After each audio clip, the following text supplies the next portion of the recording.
है आप सभी का यूपी मुख्य सेविका भर्ती में एग्जाम डेट कब तक हो सकता है, साथ ही साथ शॉर्ट लिस्ट के नोटिस आने में देरी क्यों हो रही है। यूपी ट्रिपल एससी आयोग की बात करें तो आयोग से एग्ज़ाम कैलेंडर कम आता है और एग्ज़ाम कैलेंडर अगर आता भी है तो उसी बिल्कुल एग्जैक्ट डेट पर जो भी भर्तियों को लेकर की चीज़ें शेड्यूल की जाती हैं, चाहे रिजल्ट हो चाहे एग्ज़ाम डेट हो, तो उस पर होने के चांस बहुत कम रहते हैं। इसके पहले भी एग्ज़ाम कैलेंडर आया था लेकिन एक भी भर्ती उसी डेट पर एग्जैक्टली उसी डेट पर संपन्न नहीं हो पाई थी, चाहे उस भर्ती की परीक्षा होनी हो चाहे रिजल्ट आना हो। सेकेंड चीज़ देखिए, मुख्य सेविका भर्ती हो चाहे कोई भी भर्ती हो यूपी ट्रिपल एससी आयोग से जो कुछ भी अपडेट आपको दी जाती है हमेशा एक्सपेक्टेड होती है, कन्फर्म 2-4 दिन पहले ही हो पाता है। और यूपी ट्रिपल एससी आयोग से कोई भी अपडेट किसी की भी द्वारा दी जाए, आप समझ लीजिए कि उसमें अनिश्चितता हमेशा बनी रहती है कि उसमें चीज़ें हो भी सकती है नहीं भी हो सकती हैं। और नवंबर लास्ट वीक से हमने आपको अपडेट दिया था, लगभग अक्टूबर के एंड से हमने स्टार्ट किया था आपको अपडेट देना कि शॉर्ट लिस्ट की नोटिस कब तक आ सकती है। तो नवंबर लास्ट हमने बताया था, तो उस समय जो भी अपडेट प्राप्त हुई थी उसी के अनुसार हमने आपको चीज़ें बताई थी। फिर हुआ था कि थोड़ा बहुत लेट हो सकता है तो दिसंबर फर्स्ट वीक तक शॉर्ट लिस्ट की नोटिस आ जाएगी। उसके बाद फिर हमने आपको बाद में अपडेट दी थी लगभग आज से 11-12 दिन पहले कि दिसंबर में ही आपकी शॉर्ट लिस्ट की नोटिस देखने को मिलने वाली है। और अभी 3-4 दिन पहले भी हमने कुछ अपडेट दी थी, क्लासेस आपको रेगुलर मिलती रहती हैं, तो उसी में हमने बताया था आप सभी को कि अभी आयोग के द्वारा जितने भी पुराने पेंडिंग भर्तियां, आप देखेंगे आज भी एक नोटिस जारी हुई है इंटरव्यू को लेकर के। तो इंटरव्यू और साक्षात्कार लगातार जो भर्तियों पुरानी भर्तियां जैसे एएसओ भर्ती है या फिर कोई अन्य भर्ती है तो लगातार उसमें कंडक्ट करवाए जा रहे हैं, उसी की नोटिस जारी हो रही है। और इसके अलावा जिन भर्तियों के रिजल्ट आ रहे हैं डीबी के लिए आयोग उन पर भी काम कर रहे हैं, जैसे एएसओ, लेखपाल भर्ती हो गई, पेट 2022 का भी रिजल्ट देना है। इसके अलावा एक रिजल्ट और पुरानी भर्ती है जेई 2016 की। इतना ही नहीं, वीडियो 2018 उसका री एग्ज़ाम। मैं आपको ये सब भर्तियों के बारे में इसलिए बता रहा हूँ कि आयोग में जिस समय जिन भर्तियों में कार्य हो रहा होता है आपको पता होना चाहिए। और मुख्य सेविका भर्ती को लेकर के फिलहाल में कोई काम नहीं चल रहा है आयोग में वर्तमान में, इसलिए फिलहाल दिसंबर इस महीने शॉर्ट लिस्ट की नोटिस आने के चांस बहुत कम है। आप सभी लगातार परेशान हो रहे थे कि दिसंबर में ही एक्सपेक्टेड था, और आप देखेंगे हर जगह आपको यही चीज़ें बताई गई होंगी कि दिसंबर में आ जाएगा शॉर्ट लिस्ट नोटिस। और एक सप्ताह बचा हुआ है आज की डेट से, 24 दिसंबर होगी आज, या फिर आप वीडियो जब भी देख रहे हो सकता है 25 तारीख में आप देख रहे हो, तो आप एक सप्ताह मान के चले जब हम वीडियो अपलोड कर रहे हैं। अभी फिलहाल में यहाँ पर एक सप्ताह तक आपके भर्ती में शॉर्ट लिस्ट की नोटिस आने के चांस बिल्कुल न के बराबर, बहुत कम चांस है। हो सकता है कि आयोग फिर कार्य करना शुरू कर दे, वो बात अलग है, तो बता दिया जाएगा आपको 2-3 दिन 4 दिन पहले ही चीज़ें बिल्कुल कंफर्म हो पाती हैं। तो किस वजह से हो रही है देरी? पुरानी भर्तियों को क्लियर करने, साथ ही साथ जो रिजल्ट डीबी वाले हैं उन रिजल्ट को देने की वजह से यहाँ पर देरी हो रही है।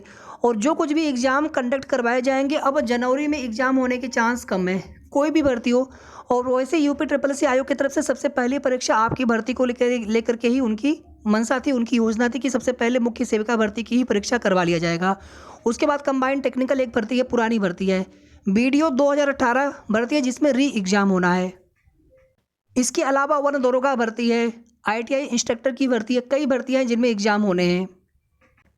तो आप लोग यहाँ पर समझ सकते हैं कि अगर दिसंबर में शॉर्ट लिस्ट की नोटिस नहीं आ पा रही है तो फिर जनवरी में परीक्षा हो पाना कहीं ना कहीं मुश्किल लग रहा है।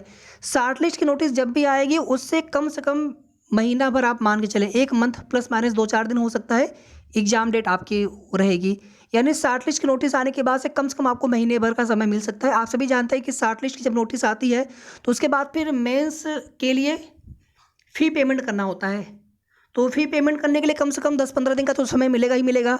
उसके बाद फिर एडमिट कार्ड डाउनलोड होते हैं आगे, तो इन सभी प्रोसेस में कम से कम महीने भर का समय जाता ही जाता है। तो जनवरी में अब एग्ज़ाम होने के चांस आपके कम है, फरवरी में ही आप मान के चलें कि आपका एग्ज़ाम कंडक्ट करवाया जा सकता है। फिलहाल में आप सभी तैयारी करते रहिए। कुछ बहनें कहती हैं कि हमारे पास अभी कितना समय है, एग्ज़ाम डेट को लेकर के चीज़ें क्लियर नहीं होती तो पढ़ाई में मन नहीं लगता है।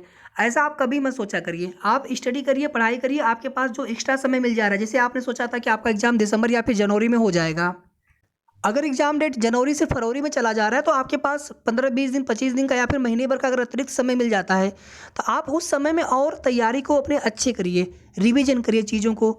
और आप कुछ जो बेसिक कॉन्सेप्चुअल चीज़ें जितना आप उसको डीपली अच्छे से पढ़ सकते हैं, क्योंकि आपकी भर्ती स्नातक लेवल की है तो पेपर का लेवल ठीक ठाक आएगा। आप वो 12वीं लेवल वाला पेपर का लेवल मत सोच के चलिएगा। A&M 12 भर्ती में डिप्लोमा वालों के लिए था, आपकी भर्ती स्नातक लेवल की है, इसलिए पेपर का लेवल ठीक ठाक रह सकता है। आप PET 2022 के पेपर से भी कंपेयर मत करिएगा। पेट का पेपर तो बहुत आसान आता है, लेकिन जो भर्तियों के पेपर आते हैं उनके पेपर टफ होते हैं। इसके लिए आपको लेखपाल का पेपर उठा करके देख लेना चाहिए। लेखपाल का पेपर 12वीं पास वालों के लिए होता है और उसमें अन्य अर्हताएँ होती हैं, तो आप उसका पेपर उठा के देख लीजिए, आपको आइडिया लग जाएगा कि पेपर कैसा आ सकता है आपकी भर्ती में। हालांकि आपकी भर्ती का सिलेबस पूरी तरह से अलग है, डिफरेंट है, फिर भी आप लेवल स्नातक इसमें अर्हता मांगी गई है, तो पेपर का लेवल भी उसी के अनुसार आप मान करके चलें। तो चीज़ों को आप अच्छे से पढ़िए और जो कुछ भी क्लासेस आपको हमारे द्वारा दी जा रही सभी क्लासेस आप अच्छे से करते रहिए। हमारे द्वारा जो भी क्लासेस ली जा रही है उसमें चीज़ों को थोड़ा सा हम डीपली बताने का प्रयास कर रहे हैं। हमारी कोशिश ये है कि प्रश्न कहीं से भी पूछा जाए, आप प्रश्न करके आएँ। ऐसा नहीं कि हमने बिल्कुल ऊपर ऊपर से आपको क्वेश्चन आंसर करा दिया, उसके बारे में हमने आपको चीज़ें अच्छी से बताई नहीं, क्वेश्चन कहीं और घुमा करके पूछ लिया, आपने पढ़ा लेकिन आप क्वेश्चन कर नहीं पाए, तो क्या मतलब है तैयारी का। तो तैयारी ऐसी करिए कि आपका सिलेक्शन हो, क्वेश्चन आप अधिक से अधिक क्वेश्चन सही करके आ पाएँ एग्जाम में। तो क्लास आप कोई भी मिस मत करिएगा और सभी क्लासेस की PDF आपको दी जा रही हैं टेलीग्राम चैनल पे, और टेलीग्राम चैनल का लिंक आपको वीडियो के डिस्क्रिप्शन बॉक्स में दिया गया रहता है और वहीं पर आपको मिल जाएगा प्लेलिस्ट का भी लिंक। बाकी की भी क्लासेज आप जरूर देखते रहिए। बाकी मैं फिर से यहाँ पर रिपीट कर रहा हूँ कि UPSSC आयोग से कोई भी अपडेट, कोई भी आपको कन्फर्म चीज़ें नहीं बता सकता है। 2-4 दिन पहले ही चीज़ें कन्फर्म हो पाती हैं। सभी लोग अनुमान से बताते हैं जिनके सोर्सेज होते हैं, बाकी कुछ लोग सुन करके बताते हैं दूसरों का। तो इसी तरह से हम भी आपको जो भी जानकारी दे पा रहे हैं बिल्कुल एग्जैक्टली कन्फर्म बता पाना बहुत मुश्किल होता है। जितनी जानकारी मिल पाती है उतनी ही चीज़ें आपको बताने का प्रयास करते हैं। बाकी आगे की कोई भी अपडेट मिलेगी आप सभी को सही और ऑथेंटिक जानकारी हमारे चैनल के माध्यम से मिलती रहेगी। साथ ही साथ क्लासेज आप सभी को रेगुलर दी जा रही, क्लासेज आप उसे देखते रहिए। वीडियो को आप लोग प्लीज़ लाइक और शेयर आप सभी जरूर कर दिया करें। साथ ही साथ अगर आपने अभी तक चैनल को सब्सक्राइब न किया हो तो सबसे पहले आप चैनल को जरूर सब्सक्राइब कर लें। धन्यवाद।